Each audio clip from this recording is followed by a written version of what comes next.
Assalamualaikum warahmatullahi wabarakatuh. Selamat datang di channel saya Tukang Servis Desa. Oke, hari ini saya kedatangan HP Infinix ya. Jadi HP ini di cas itu kadang mau kadang tidak, dan ini harus gonta-ganti casan ya, baru mau ngecas. Dan ini lampunya ini kedip-kedip ya, jadi lampu pengecasan itu kedip-kedip. Dan ini HP-nya sebenarnya normal ya, namun di cas itu juga tidak mau nambah dan malah berkurang ya. Oke, jadi di sini langsung saja saya bongkar HP-nya, cabut SIM tray dan buka backdoor-nya ya. Jadi HP ini sebenarnya tidak ada kerusakan ya pada LCD atau yang lainnya. Jadi kerusakannya hanya pada ini ya, pada ini ya, bagian konektor casnya ya. Waduh, ini ya pas dibongkar ini ternyata tombolnya bermasalah juga ya, tapi masih berfungsi ya. Itu kayaknya bekas korosi kena air. Jadi di sini karena saya ingin mengganti konektor casnya, jadi saya fokus ke bagian mesin bawah aja ya.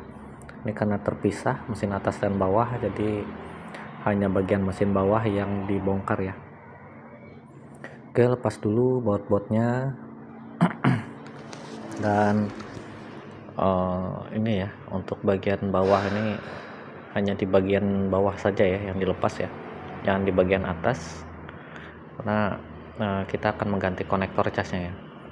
Sebenarnya untuk konektor cas ini bisa diganti satu set ya, jadi lebih mudah. Nah, di sini untuk melepas konektor casnya, papan pengecasan di sini bagian getarnya ini pakai solder ya untuk melepasnya, tapi bisa langsung dilepas ya atau dicongkel di bagian fibranya. Jadi untuk mengangkat mesin mesin casnya ini ya. Oke, jadi di sini saya fokus lepas bagian baterai, dan ini ternyata bekas korosi ya, bekas masuk air. Ini terlihat untuk konektor casnya bekas ini ya, masuk air ya. Itu ada korosi juga. Dan di sini saya sambil cari konektor yang cocok ya untuk menggantinya. Jadi apabila sudah ada, ini bisa langsung diganti ya. Jadi di sini kita menggantinya bisa menggunakan blower, bisa juga menggunakan solder ya. Jadi tergantung kita pakai yang solder atau yang ini ya, yang pakai blower ya. Jangan lupa dikasih plug dulu sebelum melakukan pelepasan, kemudian ditambah dengan timah baru ya, agar timah lama dan timah yang baru ini menyatu. Dan di sini saya gunakan solder ya untuk melepasnya sambil dirapikan. Untuk bagian atas ini sambil ditahan ya. Oke, tahan dulu sambil menunggu panas dan sambil diangkat perlahan ya. Dan ini alhamdulillah sudah terangkat. Jadi ini bisa menggunakan solder, bisa juga menggunakan ini ya, blower ya.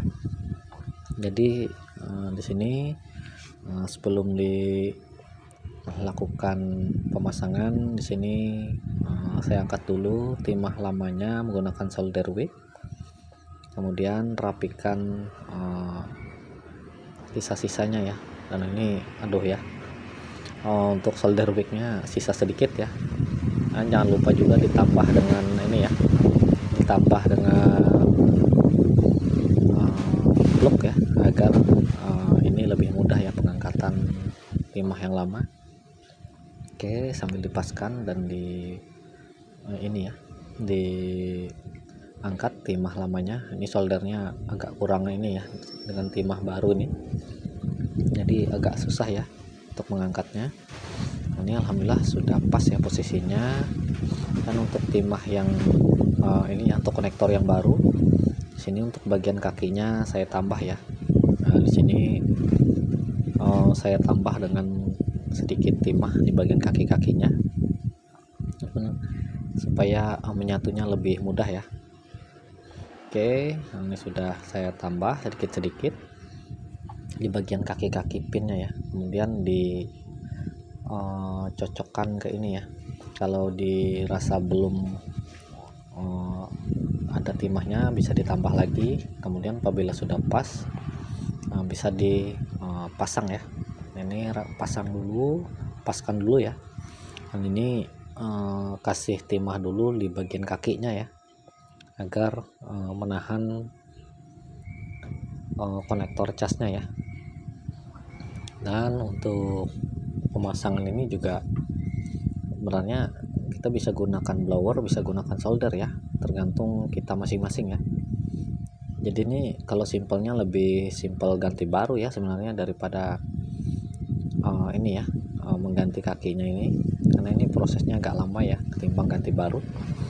Nanti harus menyolder sedikit-sedikit kaki-kakinya, pastikan semuanya menyatu dengan sempurna ya. Jadi harus pelan-pelan dan sabar ya. Oke, di sini alhamdulillah sudah terpasang dan kaki-kakinya juga sudah di solder ya, disatukan. Oke, nah ini dia, sambil dicek ya.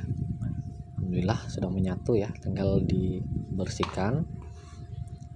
Dan untuk bagian bawahnya ini saya tambah ini ya, agar untuk konektornya tidak mudah terangkat ya. Karena biasanya kalau biasanya pakai anak-anak itu sering pakai ini ya, sering ngecas itu sambil main game ya. Jadi ini konektornya jadi sering longgar ya. Terus penyebabnya biasanya kebanyakan kayak gitu ya. Jadi kalau diganti lagi kemungkinan kebanyakan karena sering sambil dipakai main ya. Oke, di sini alhamdulillah sudah selesai untuk pemasangan konektornya. Jadi kemudian pasang lagi ke HP-nya, ke frame-nya ya. Kemudian di sini ada kabel getar ya. Kabel getar ini karena ini pakai kabel jadi harus disolder kembali, dikembalikan lagi. Kemudian dipaskan lagi ya. Kemudian di sini saya pasang dulu untuk tutup mesinnya. Dan dipasang bautnya juga ya. Oke, ini saya pasang seadanya dulu ya bautnya. Di sini kita coba cas kembali, coba tes dulu ya sebelum dipasang. Dan alhamdulillah untuk lampu indikatornya sudah normal ya, sudah ini ya, sudah tidak berkedip-kedip lagi. Kita tunggu sampai ke tampilan menu. Dan ini untuk tombolnya ini agak susah ya, untuk tombol powernya. Mudah-mudahan nggak apa-apa ya untuk tombol powernya, nanti dikasih ganjal aja ya untuk sementara, nanti biar diinfokan ke usernya ya. Karena kalau nggak dikasih ganjal nanti malah hilang ya untuk bagian luarnya. Oke, nah ini untuk lampu indikatornya sudah tidak kedip-kedip lagi ya. Dan ini alhamdulillah menandakan HP-nya sudah normal untuk pengecasan. Oke, di sini sudah ini ya, selesai ya untuk pengecasan. Lanjut di sini untuk bagian tombol ini saya tambah ganjal ya, karena ini karetnya sudah pada habis, seharusnya ini harus diganti ya untuk tombol luarnya. Jadi karetnya sudah pada ke dalam ya, tombolnya sudah pada ke dalam karena karet dalamnya sudah habis. Kemudian lanjut merapikan HP-nya kembali ya, pasang lagi sisa-sisa baut yang belum terpasang. Kemudian lanjut memasang backdoor dan SIM tray-nya ya. Dan ini alhamdulillah setelah dilakukan pergantian sudah mulai normal kembali. Dan ini untuk tombolnya aman juga ya, walaupun bagian luarnya kayaknya terangkat ya. Jadi saya tambah ganjel supaya menahan untuk sementara ya, namun harus tetap dikonfirmasi ke usernya. Oke, untuk tombolnya aman, tidak ada masalah. Dan lanjut pasang SIM tray-nya. Dan alhamdulillah HP-nya sudah selesai ya. Dan ini untuk SIM tray-nya juga patah ya kayaknya ya. Dan alhamdulillah sudah selesai pemasangan. Jadi tinggal konfirmasi. Terima kasih yang sudah menyaksikan. dan ini alhamdulillah mau menambah ya. Terima kasih. Assalamualaikum warahmatullahi wabarakatuh.